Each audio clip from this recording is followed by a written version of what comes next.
আমরা community base tourism community development project, তাছাড়া পাশাপাশি আমাদের মণিপুরীদের ঐতিহ্য বিষয়বস্তু, তাঁত শিল্প থেকে শুরু করে মণিপুরীদের লাইফস্টাইল, মণিপুরীদের খাবার দাবার, মণিপুরীদের বিষয়বস্তু সবগুলোই তো সংস্কৃতি ইতিহাসগুলা মানে বহির্বিশ্বে এখন বিকাশ করতেছে।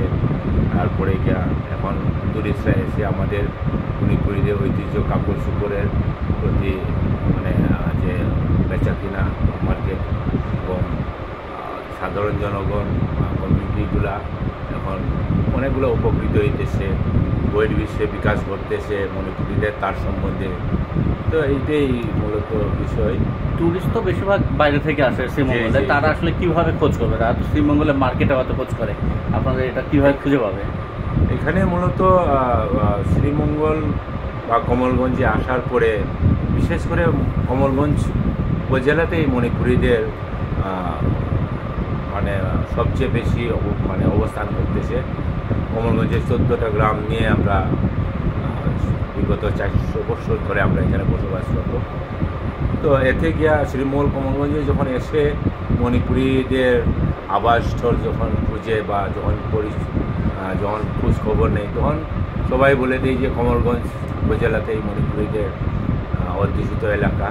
তখন কমলগঞ্জে চলে আসে, আসার পরে বিশেষ করে এখন কমিউনিটি বেস ট্যুরিজমটা খুবই উপকৃত হইতেছে। বিষয়টা হচ্ছে মণিপুরি অধ্যুষিত এলাকাতে মণিপুরি কমিউনিটির ভিতরে থাকা খাওয়ার এবং কাছাকাছি পাশের থেকে মণিপুরীদের সংস্কৃতি, ঐতিহ্য, ইতিহাসগুলা দেখতে বা বুঝতে পারতেছে। ওই জিনিসটা খুবই মানে এখন বর্তমানে কমিউনিটি বেস ট্যুরিজমের মাধ্যমে সবাইকে। এটা তো আদমপুরে মানে বেশিরভাগ কি আদমপুরেই থাকেন মণিপুরীরা নাকি? হ্যাঁ, মণিপুরীরা বিশেষ করে এই কমলগঞ্জ উপজেলাতেই। তবে আমি শুরু করছি আদমপুরের এই ভানুবের মাঝে কমিউনিটি বেস ট্যুরিজম। এখানে টুরিস্টরা এসে মণিপুরি সম্বন্ধে জানতে বুঝতে, তখন আমরা কমিউনিটি বেস ট্যুরিজমে চলে আসছি। আসার পরে এখানে থাকা খাওয়ার পরে একটা দিন 2টা দিন থেকে মণিপুরীদের ইতিহাস, ঐতিহ্য, সংস্কৃতি বিষয়বস্তুগুলা অনেকগুলো উপলব্ধি করতে পারতেছে। ওই জিনিসটা টুরিস্টরা খুব উপকৃত মনে করতেছে। যা যদি আজকে কমিউনিটি বেস ট্যুরিজম যদি না থাকতো, শ্রীমঙ্গলে হোটেল কটেজে থেকে হয়তো বা একটু এসে চলে যেত, কিন্তু ভিতরগত তাদের লাইফস্টাইল, তাদের ইতিহাস, ঐতিহ্যগুলা পুরো কিছুই দেখা হতো না। এখন কিন্তু কাছের থেকে দেখার মতো সুযোগ পাইতেছে সেই জিনিসটা। আপনার নামটা আরেকবার একটু বলুন। যে নিরঞ্জন সিংহ আমার নাম। আপনি কি উদ্যোক্তা? যে আমি উদ্যোক্তা। এখানে তারেন Manipuri handloom and craft research centre আমি এখানে একটা প্রতিষ্ঠা করছি।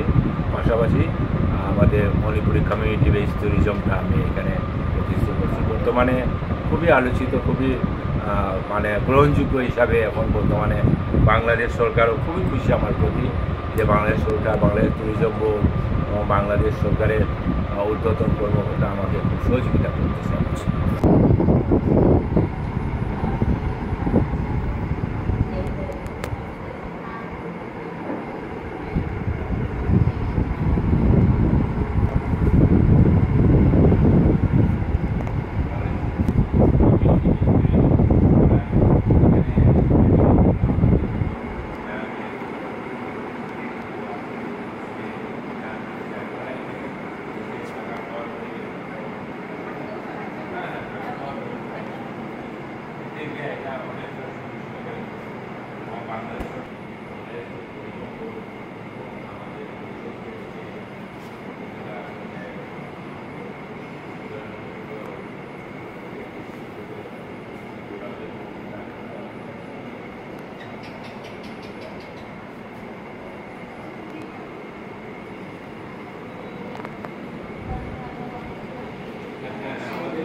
এখানে আশেপাশে আর কোথাও হয় না।